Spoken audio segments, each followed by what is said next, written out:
The Samsung Galaxy A35 5G looks a lot like the flagship Galaxy S24 series, and that's a huge selling point. Having used it for about 3 weeks now, I've had many people come up and ask me whether this was Samsung's flagship smartphone, and to that I replied saying this is in fact a budget version of whatever their flagship is, and that left them quite intrigued. While it may not have a matte back or metal frames, it does have IP67 protection, which is a big plus in this bracket. And to me, the Galaxy A35 5G highlights all of the work that Samsung is doing to improve their entry-level smartphones. A lot of today is governed by a smartphone's display, and the Super AMOLED 6.6-inch panel quality is excellent, protected also by Corning Gorilla Glass Victus Plus.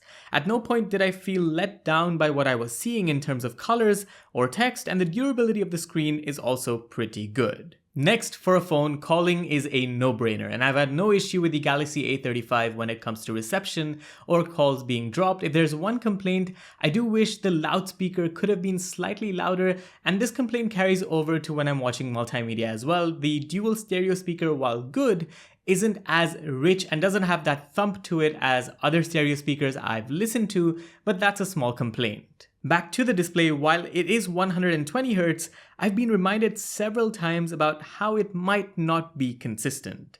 For example, micro stutters when unlocking the smartphone or during quick multitasking aren't nice, and that boils down to the Exynos 1380 5nm chip, which is an octa-core processor, but it's not really up to the mark. Sure, if you have a lot of patience, the Galaxy A35 5G will get through a lot of things, but if you don't, the slowness will slowly creep up on you. The lower power performance though does mean decent battery life, ranging between 5 to 6 hours with the 5000 mAh cell, although it could have been more. You'll see the occasional day or two where you do have to top up the smartphone around the evening, but otherwise on average use you should be getting 1 full day of charge, no problem at all. But something to remember is that there's no support for wireless charging, and there is support for 25-watt wired charging, but there's no charging brick in the box, only the cable. Naturally, raw performance on Antutu isn't the most flamboyant, and certainly I wouldn't recommend gaming on the smartphone either. Another factor to consider is thermals, and I know this is a very rare occurrence, but I do want to point it out because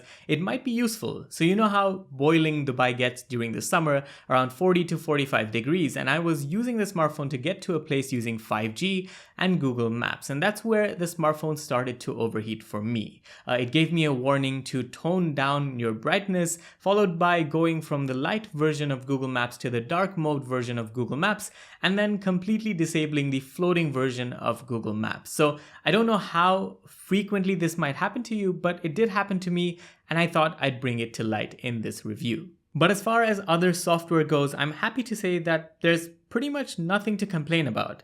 There's no Galaxy AI here, but One UI is pretty well optimized for the experience, with updates at least for the next 4 years according to Samsung, so if you like Samsung's UI and are used to it, you'll feel right at home. But the 50-megapixel primary, 8-megapixel ultra-wide, and 5-megapixel macro lens setup, while versatile, only gives you a passable experience and not one that would last you those 4 years.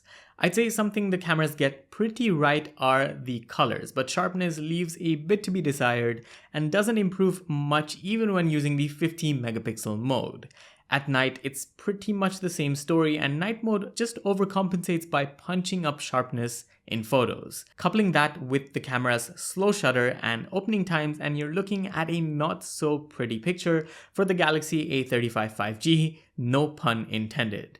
Video-wise, you get up to 4K 30fps, which isn't too bad actually, especially when you're not moving that much, but with night videos, stabilization seems to take a big hit, especially in cases with a lot of spotlighting around. Everything I've said so far about the smartphone points to it not being a social media-centric smartphone, and you'd be right to think that. The 13-megapixel selfie snapper kind of redeems itself in relation to the main lenses, but again, it's not something you can rely on for a lot of social media work. So, what's the deal with the Samsung Galaxy A35 5G? To me, it's a smartphone that could have done more. It's not horrible, and at the same time, with Samsung's push for marketing and those people who are loyal to Samsung, it does push it up the ranks among its competition. And to be honest, you can live with it if all you care about is a good functioning device with a great display. But there is better in the market for almost the same price or even lower,